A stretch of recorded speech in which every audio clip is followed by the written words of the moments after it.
¿qué tal? Buenas noches, bienvenidos una vez más a Entredichos, que hoy tiene por invitado a un abogado y político, un hombre que fue gobernador de su tierra natal, Coahuila, ha sido secretario general del PRI, diputado federal en 4 ocasiones, como lo es ahora, que coordina al grupo parlamentario del PRI justamente en la Cámara de Diputados.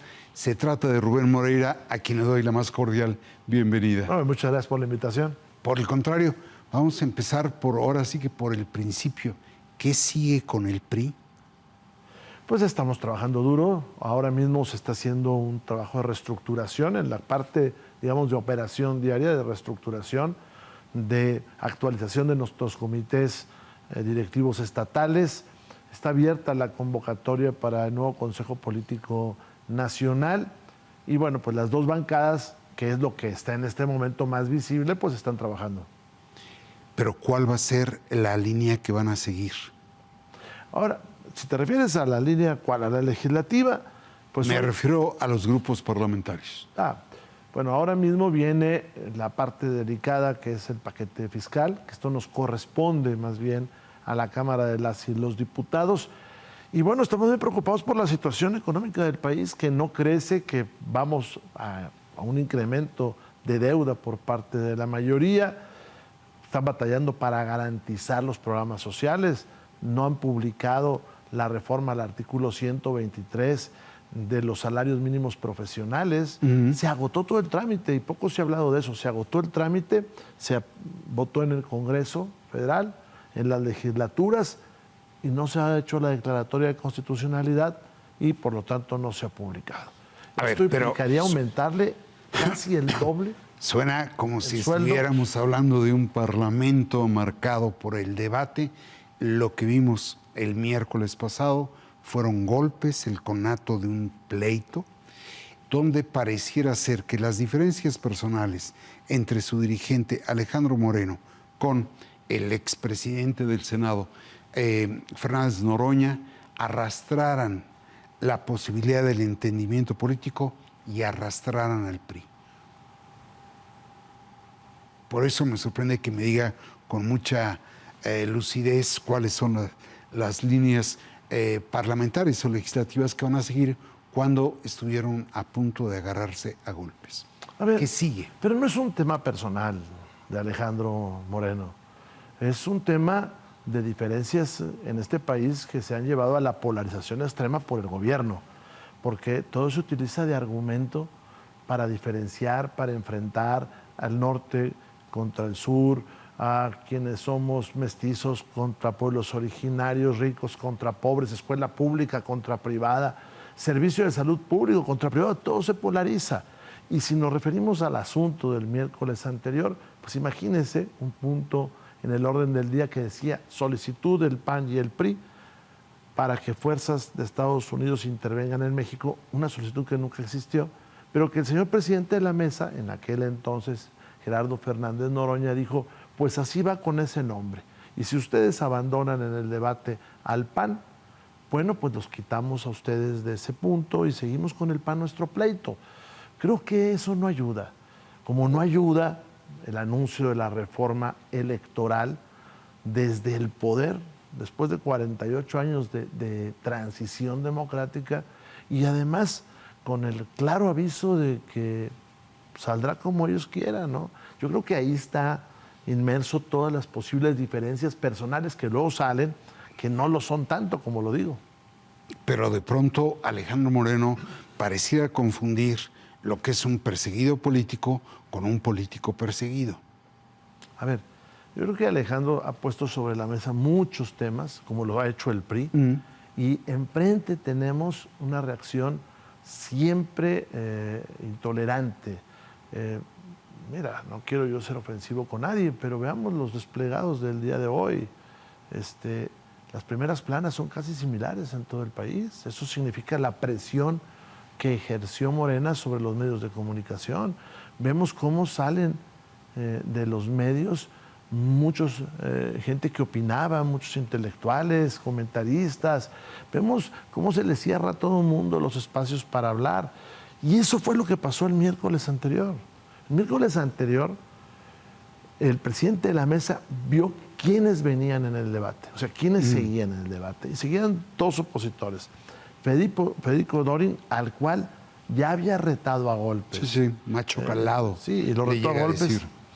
Y seguía Alejandro Moreno. Y entre el debate estaba en la mesa un documento del Departamento de los Estados Unidos, de aquellos de Wikileaks, donde decían que el presidente López Obrador, entonces candidato, había pedido el apoyo de los Estados Unidos. Pero es la cerrazón, es enfrentarnos unos contra otros con todos los temas, con todos los argumentos. ¿Por qué no se dieron la mesa directiva Morena para que fuera una opositora, en este caso Kenia López Rabadán, una persona que ha demostrado seriedad, la que recibiera el informe? A ver, antes de continuar, déjeme proyectar algo que dijo Alejandro Moreno horas después de que viene esta ruptura ahí en el salón de plenos de la Comisión Permanente. Si le parece, la podemos ver ahí. Hoy los invito a todos ustedes, a quienes nos ven y nos escuchan. Hay que despertar. No podemos permitir que en México pase lo que pasó en Venezuela. Engatusaron al pueblo, destruyeron el poder judicial, se quedaron como un narcogobierno y tienen un narcodictador corrupto, delincuente, que es buscado a nivel internacional. Eso es lo que quieren hacer en México. No lo permitamos, porque ya lo están haciendo. Ahí está el dicho de Alejandro Moreno. Se queja usted de que los acusan de traidores, pero a su vez ustedes califican de narcos, terroristas, criminales al gobierno y a Morena. Mire usted, hoy hay una ilusión monetaria de bienestar en este país. La gente siente que están bien las cosas. Una ilusión monetaria de bienestar. La gente que siente que están bien las cosas. Porque se dijo que subió el sueldo mínimo, el salario mínimo, que fue mucho menos en número de personas que lo que se canta. Porque llegan remesas, aunque últimamente están bajando, y porque están los programas sociales, aun cuando ya están batallando para sostenerlos. Pues la gente piensa que está bien. Pero si uno le escarba tantito, las cosas no van por esa ruta. Mientras que además el gobierno empuja con una argumentación muy fuerte, polarizante. Yo escuchaba hoy uno de sus voceros que decía todo el poder al pueblo. Y piensa uno en dos cosas. Se apropian de la palabra pueblo, como alguien lo hizo en aquella Alemania del siglo anterior, y de la palabra todo el poder, y me recordé un poquito a los soviets. Entonces, no iremos hacia allá. Y en ese sentido, creo que Morena está haciendo cosas que no deben. El triunfo en la costa del Pacífico, en las pasadas elecciones de gobernador, pues son preocupantes, ¿no? Lo que sucedió en Sinaloa, en Sonora, eso nos llena de preocupación. Colima, Nayarit, el caso de Sinaloa está muy explorado. Cómo al PRI le secuestraron a todos sus operadores, al secretario de elecciones, al secretario de organización, y luego hasta se llevan al gobernador de embajador, ¿no? Entonces yo creo que hay amplias zonas del país donde es muy difícil decir que el gobierno está sobre el resto de las fuerzas que hay ahí. A ver, vamos por partes. ¿Usted comparte la idea de que el gobierno y Morena es una asociación de narcos con criminales y terroristas que quieren imponer una dictadura? Mire, yo primero creo que si no hacemos algo vamos a terminar en una dictadura, porque se está desmantelando el poder. Déjenme termino acá. Ajá. Segundo, creo que muchos actores de Morena son omisos y fueron omisos. Se instaló en el país la narrativa de la permisividad, abrazos y no balazos. Y tengo una teoría muy personal. Al principio pensamos que se trataba de fortalecer el presidencialismo, ¿no? Es decir, vamos a regresar a un presidente fuerte, a una presidenta fuerte. Por eso se quitaron los órganos autónomos, por eso se coopta el poder legislativo, porque los órganos autónomos eran para mermar el presidencialismo. Pero yo hoy pienso otra cosa. ¿Qué piensa? ¿No estaremos regresando a una segunda versión del maximato, donde el poder se va a un partido político y a quien tenga el control estatutario o metaestatutario de ese partido político? Porque para ser miembro del Poder Judicial hay que estar en los acordeones. ¿Y dónde se deciden los acordeones? Y miren, lo digo con todo respeto para la jefa del Estado mexicano, creo que no es un buen mensaje todo lo que vimos en su informe, las referencias a un pasado de éxitos muy dudosos y todo ese simbolismo que implica la presencia en el ambiente de Obrador.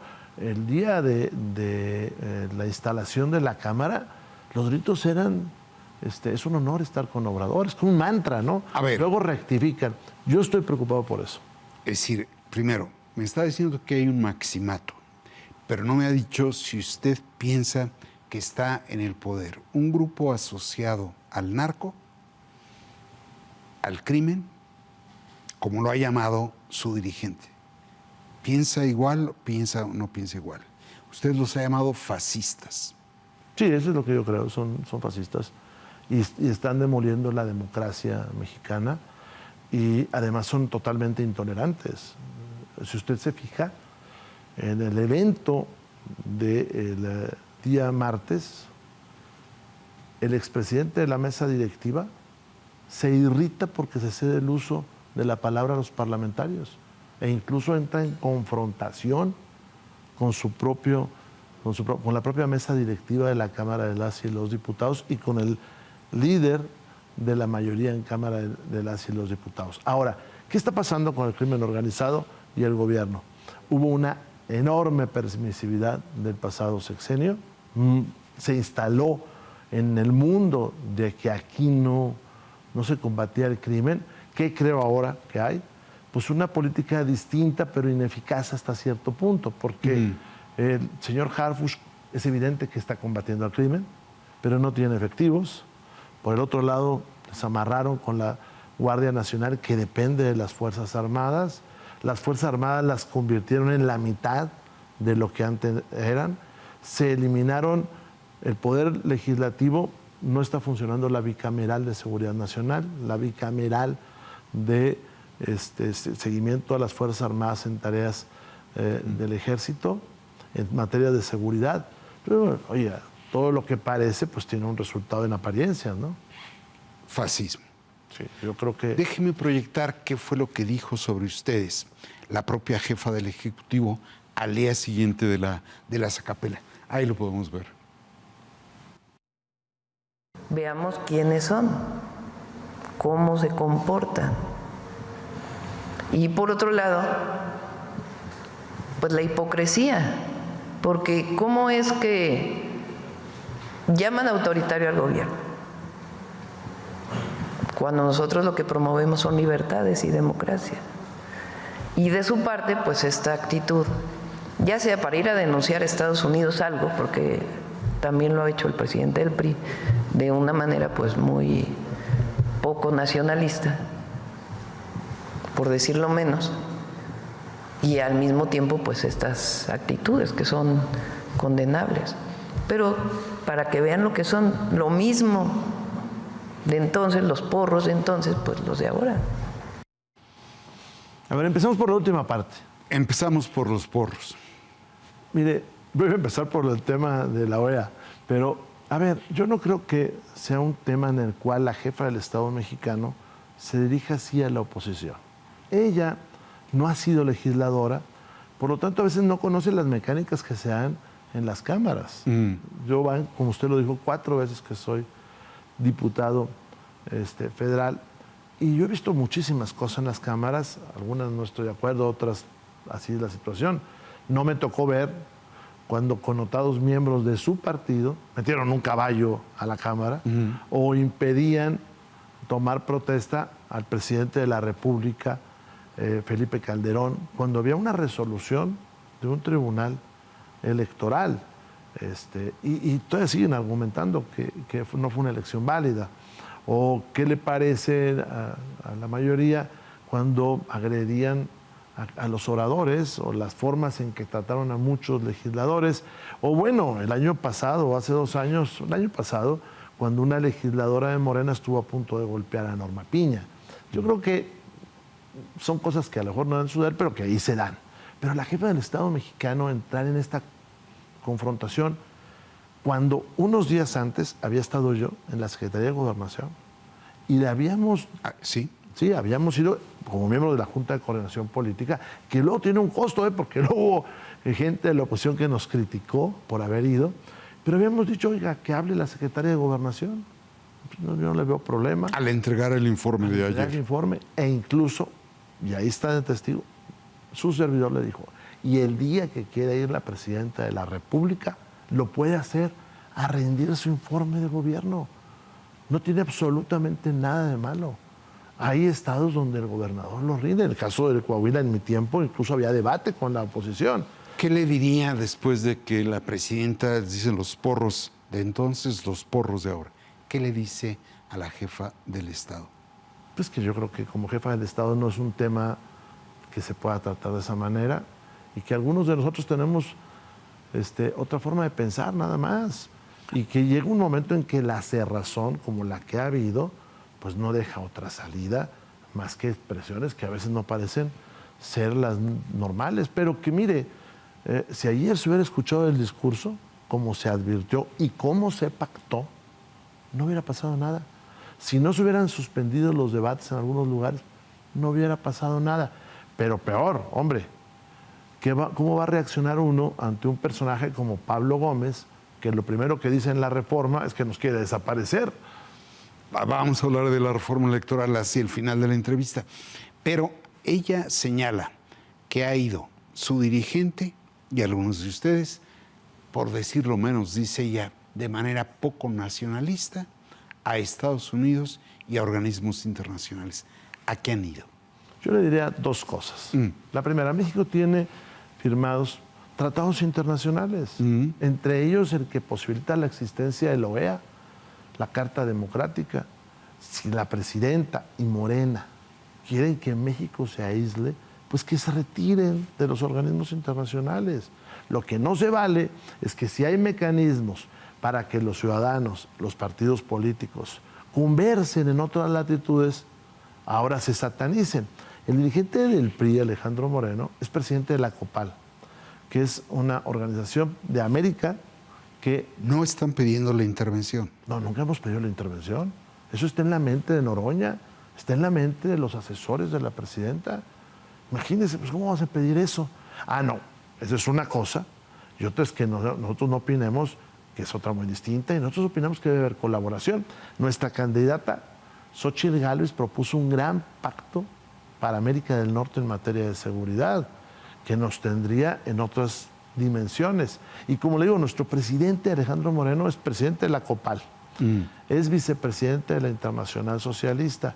Y ayer o antier que estaban las transmisiones, había más de 500 representantes de partidos políticos del mundo viéndolo. O sea, lo que pasa es que Morena quiere aislarse, Morena quiere que las cosas nada más sean aquí. Ya, vamos a seguir platicando, pero déjeme ir a un corte y regresamos.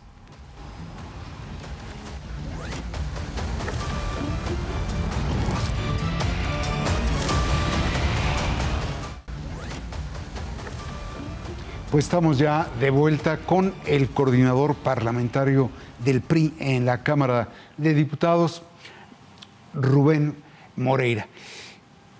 Me decía usted que no se van a aislar como pretende Morena aislarse y que en esa medida van a utilizar las instancias necesarias.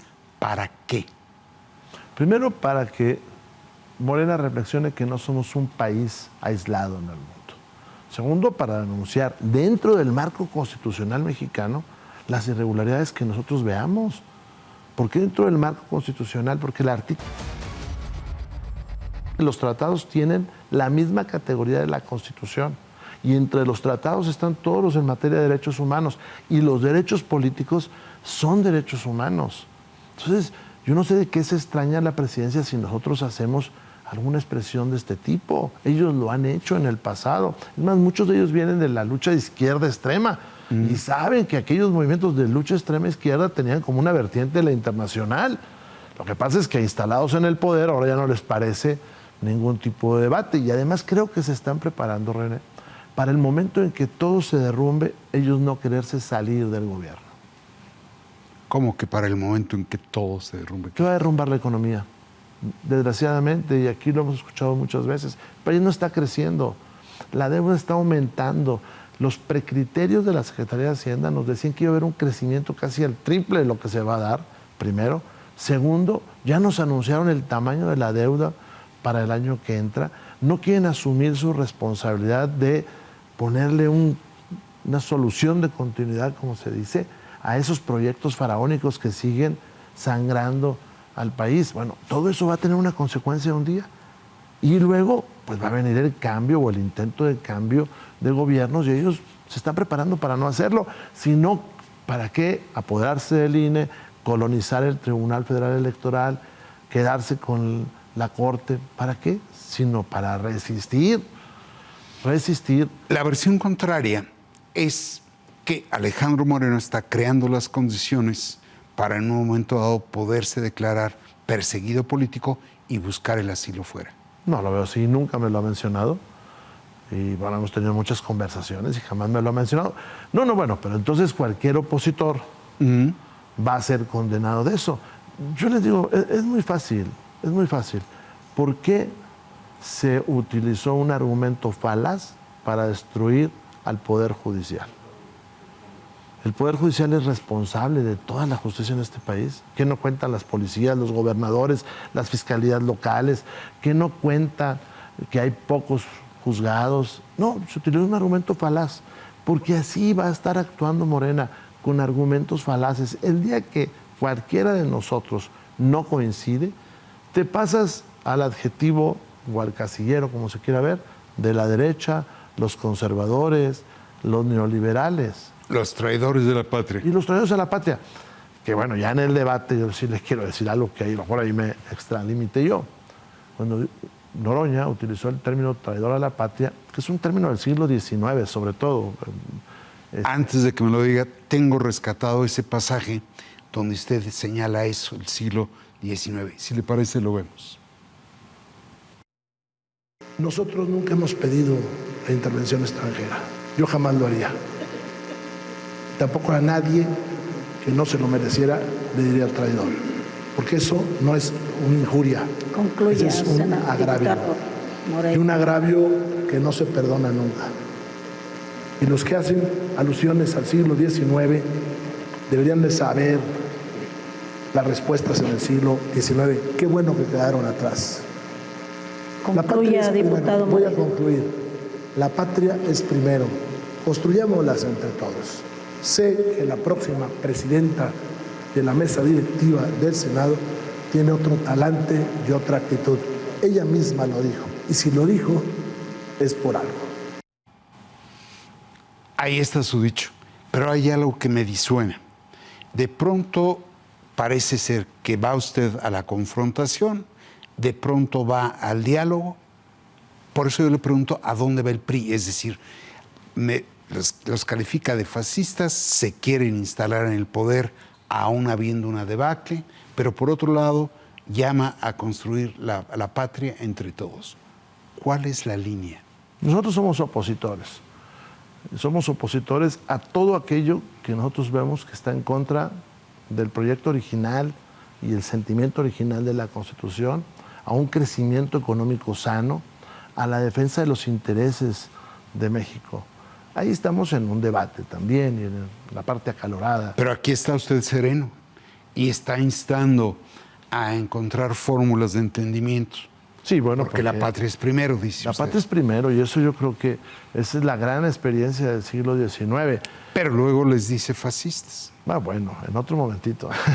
Pero, a ver, mire, sí están ellos avanzando, y yo hago un llamado a ellos, están avanzando hacia un Estado fascista, totalitario, donde nada más hay un argumento, y le puedo dar muchos elementos. Imagínense, llevar las opiniones de una persona sacadas de manera ilegal de una conversación, buenas o malas, a un libro de texto. ¿Dónde vimos eso? Pues en un estado de ese tipo, ¿dónde encontramos al titular de un poder confrontando a la anterior titular del otro poder? Me refiero a Norma Piña, en la manera que lo hicieron. ¿Dónde encontramos que la jefa del Estado, porque es México, la presidenta es jefa de gobierno y jefa de Estado, la jefa de Estado, poniéndole adjetivos de ese tipo a la oposición, cuando la oposición nunca... ¿Dónde lo encontramos? Pues en un Estado totalitario. En un estado de aquí nos quedamos porque aquí nos quedamos y nosotros tenemos la razón porque tenemos la razón. Esto Eso supone es lo que dicen. que no van al diálogo. A ver, hablando en términos de la reforma electoral, no. En otras cosas, por ejemplo, estamos construyendo la reforma a la ley Es decir, de ustedes extorsión. dieron a conocer un programa legislativo de 15 puntos. ¿Vale? ¿No vale? Sí, claro, y algunos son de coyuntura urgente, ¿no? Como el Pero tema... si piensan impulsar esas 15 propuestas legislativas, ¿por qué están constantemente moviéndose del choque, de la confrontación a la conciliación?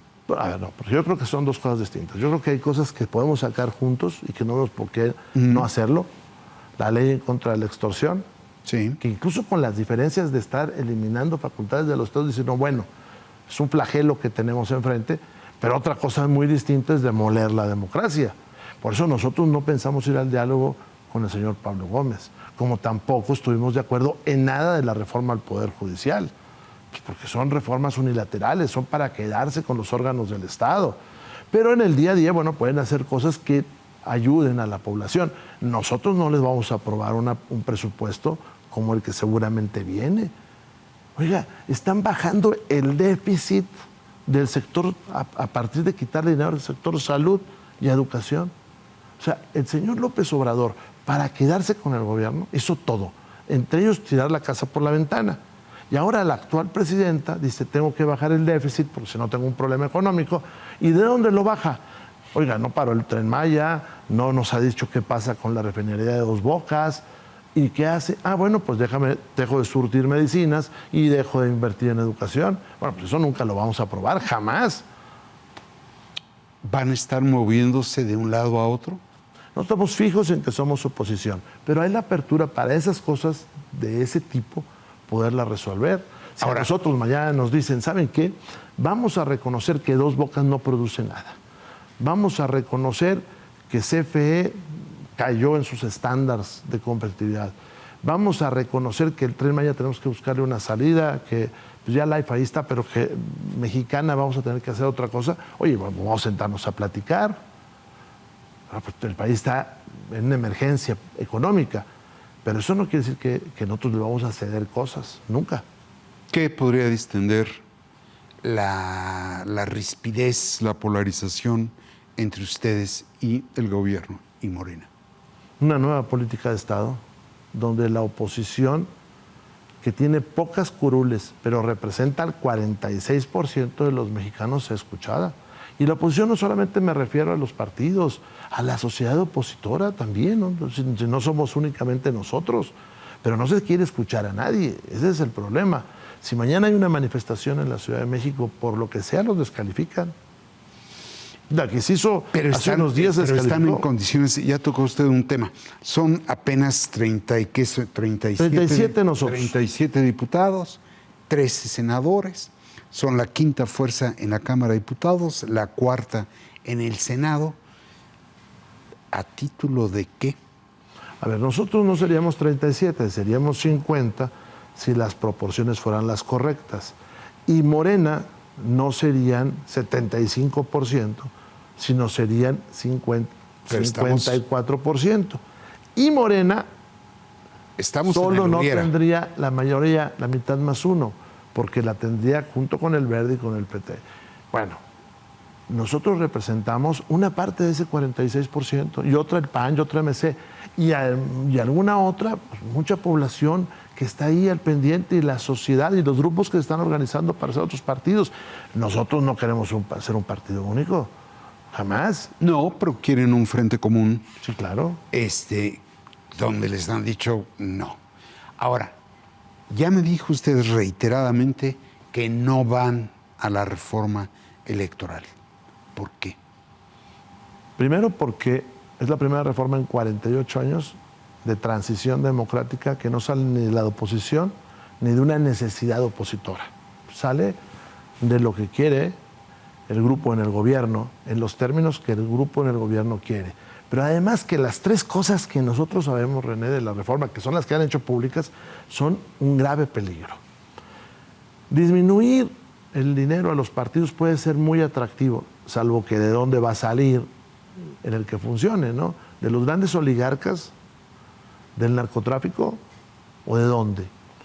Desmantelar el INE no estamos de acuerdo. Y máxime cuando, por el otro lado, se le ha dado un gran poder a la Agencia de Transformación Digital y a la Secretaría de Gobernación para hacer la CURP que sea en realidad el documento que nos identifique. Entonces, nos preocupa mucho eso.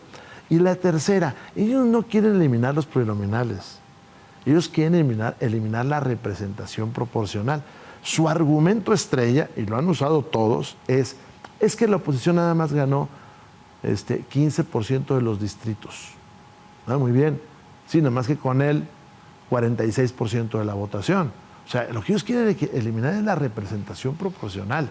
No quieren eliminar los plurinominales. Ese es un bonito argumento que bien vendido lo quieren utilizar contra nosotros, pero en realidad es contra la población. A ver, me llama mucho la atención de un lado y del otro. Es un juego de falacias increíbles, dice usted. Por primera vez en 48 años, la reforma no viene de la oposición.